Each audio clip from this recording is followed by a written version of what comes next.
Courage is learned one step at a time. Hi, my name is Raymond Mok. I'm 31 and currently live in Hamilton, New Zealand. I was born in Hong Kong. As a child, I moved with my family to Auckland, New Zealand, where I have spent most of my life. I enjoy blogging, songwriting, and Toastmasters. I live with Duchenne muscular dystrophy. I would like to share with you my journey of learning the art of courage throughout my life. Courage helps me pursue happiness.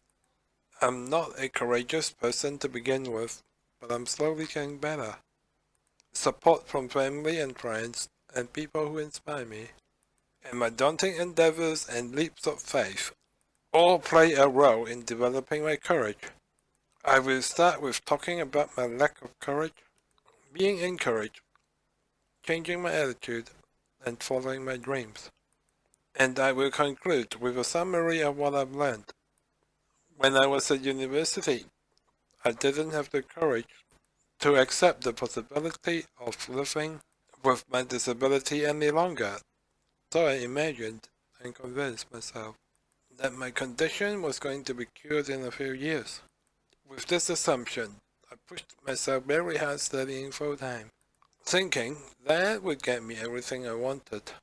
I pushed myself to the point of having very little social life and getting severely depressed. I didn't have much time to find out what I really wanted to do. I completed my degree, even though I lost interest in the subject. Then I attempted to start a business. Unfortunately, my lack of risk assessment led to overconfidence and failure, which brought me the fear of failure. When my assumptions were proven wrong, I made many unwise decisions. I thought I had to make a lot of money to have a happy life. I chased money and lost focus of the meaning of life.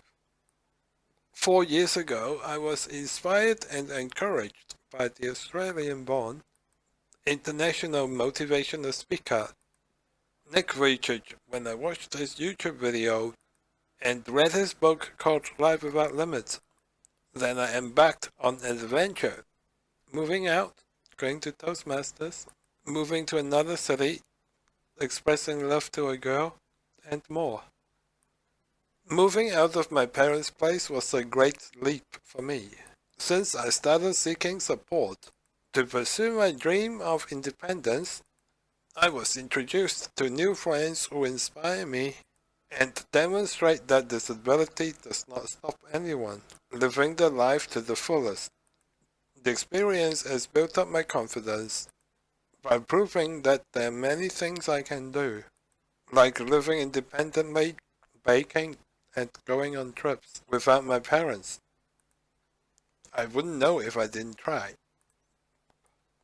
Thanks to my family and friends who showed me they were there to help, I was, and I still am, encouraged to take the steps to more possibilities.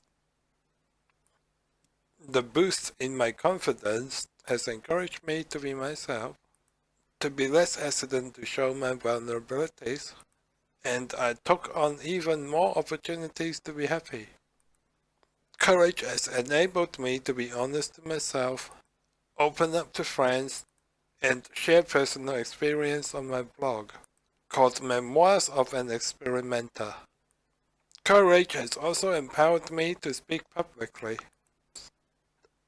I've joined Toastmasters, a club where I learn public speaking.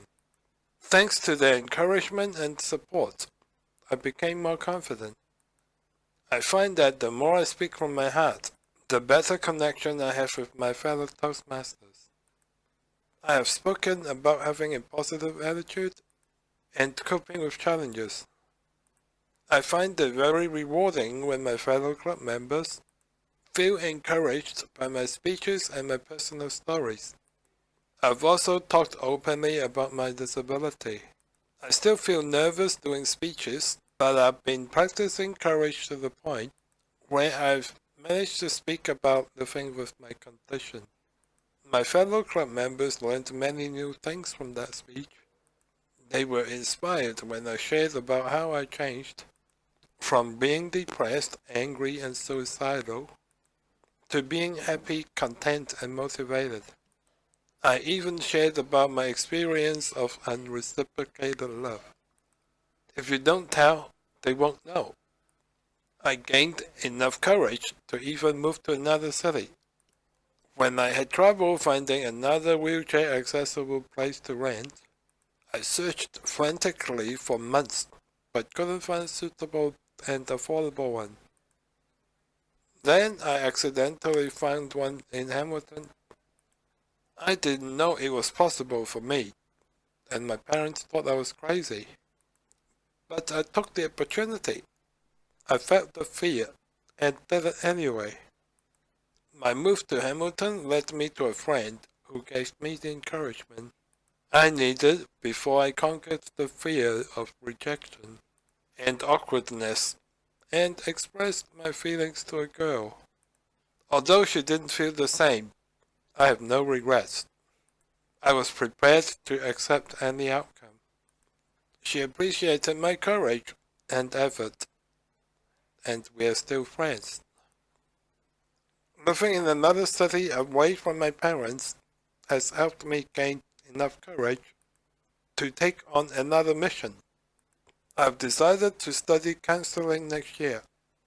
I started thinking about doing that 3 years ago. I wanted to help people as a counselor, and I believed my experience of depression and of changing my attitude to become happy can be useful. I learned what made me happy and unhappy. However, it would take me 6 years studying part-time, and counselors get a lot of emotional stress from work. Since doing things physically takes me longer, studying full-time would be too tiring and stressful for me. I learned this lesson the hard way. I doubted if I could live long enough to complete the study, given the life expectancy for my condition. But then I realized that anything could happen to anyone. Life is unpredictable. A healthy person can get hit by a bus, and some people live many years past their life expectancy. Like age, life expectancy is just a number. If people stop following their dreams, that's because they are told their expiry date. How sad is that? Studying for another 6 years is hard work, but it's meaningful because there's potential to make a positive difference in people's life. I have decided I'm applying for the counseling course. I will do my best, regardless of the outcome. Even if what I've dreamt of don't come true, I can find happiness in the process of following my dreams, knowing that I've done my best. It takes courage for me to stop doing things that don't suit me, to try different things and find my passions. Family, friends, and others have inspired me to take a step back, widen my horizons, and think about what matters in my life. Courage helps me follow my dreams and see reality simultaneously. I've also experienced being held back by fear, wanting to take action only after knowing all the reasons and missing out on many opportunities. However, I cannot know all the reasons. Therefore, it is important to analyze and take risks based on what is known. Courage is not ignoring the fear, but understanding it in order to manage risks. I've learned to find out what makes me happy and what risks I can take without regrets, regardless of the outcome. Although I still hope for a good outcome, I'm now less focused on the result. I'm learning to move forward to see more, to experience more, and to enjoy the changing scenery. I'm still learning to manage risks, balancing my confidence and fear. Courage is a learned behavior, the art of risk-taking by practicing. It's a lifelong lesson. Let me finish off with a poem. If you don't try, you won't know. If you don't tell, they won't know. Feel the fear and do it anyway. Your story will be written day by day.